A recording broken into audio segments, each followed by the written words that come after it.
Lose yourself in a good book. The Bord Gáis Energy Book Club.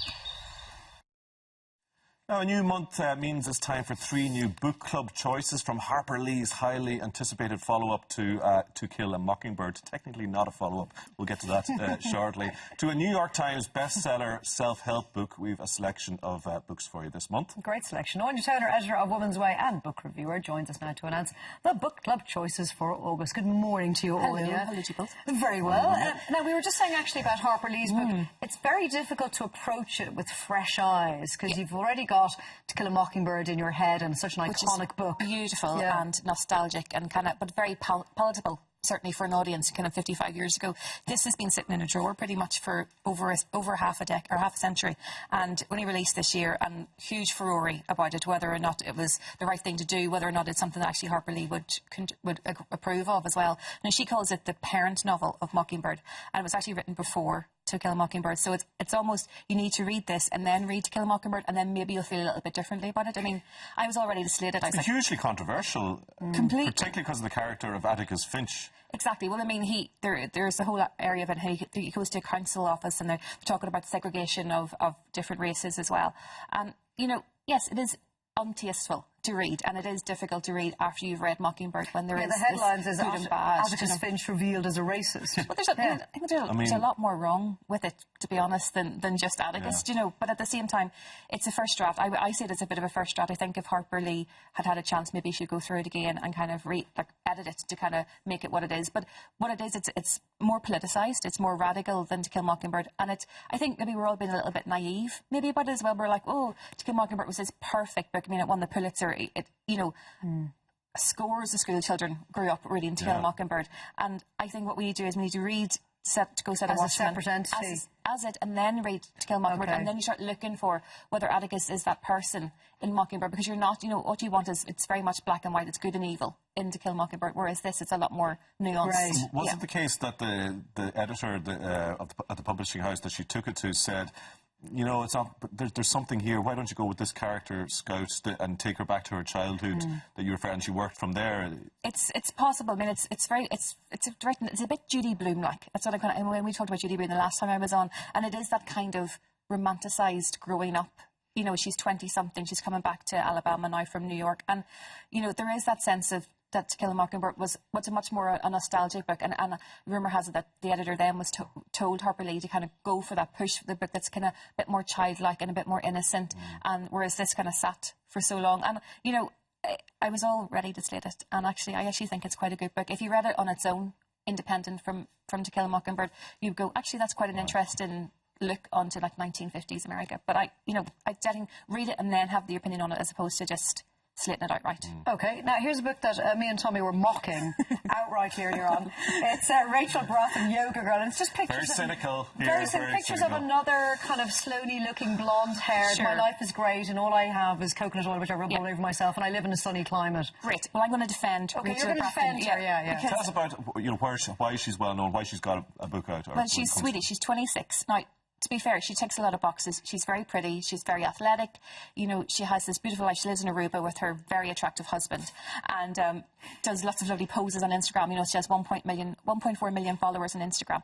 Saying that, she has this beautiful life that she's built. It hasn't come it hasn't been given to her. She hasn't been gifted with it. She had quite a kind of a rough enough childhood. You know, her parents split when she was a toddler. She's moved around 10 times before she was 12.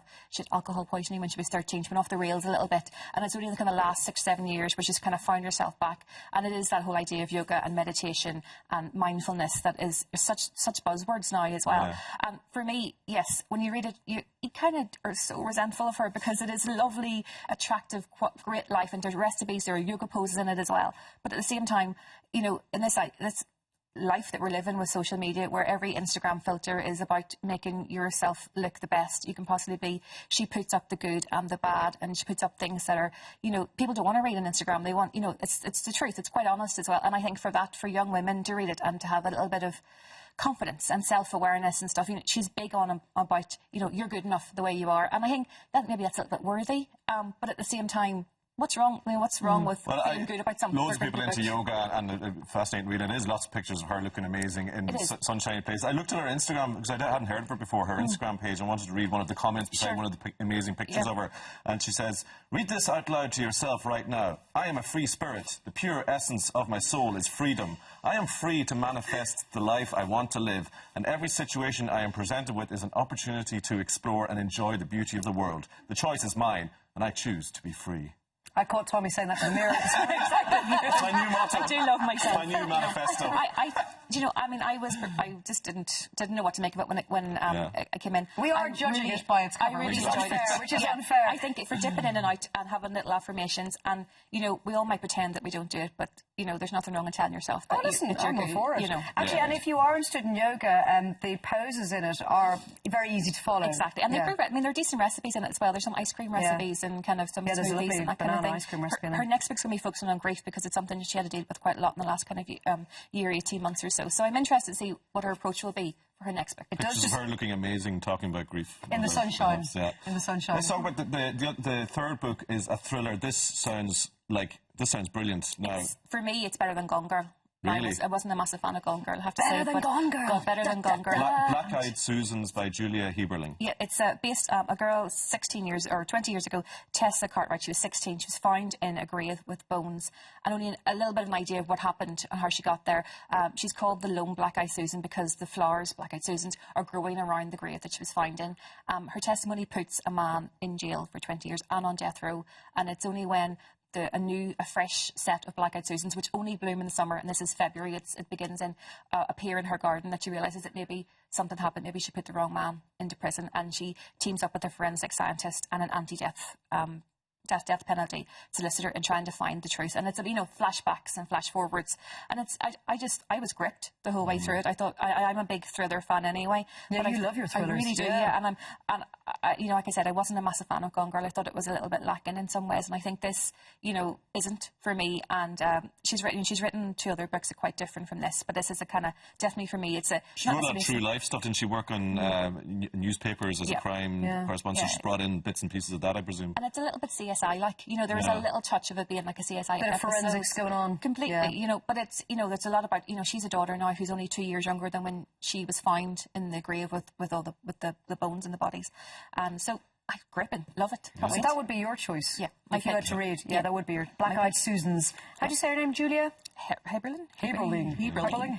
So a couple of cracking books there. Tommy wants the yoga one, obviously. He's not You can, leave it behind. Yeah. Take that, brilliant. Thanks, Sonia. Anya, thank you very much for that. Now, how would you like to be in with the chance of winning a book club goodie bag and a Versus tablet? All you have to do is send us in your 50-word reviews of any of our book club picks this month. Get them into us by Friday the 28th of August to enter. You can email them to irelandm@tv3.ie, or you can post them to Bord Gáis Energy Book Club, TV3 Westgate Business Park, Ballymount, Dublin 24. Lose yourself in a good book. The Bord Gáis Energy Book Club.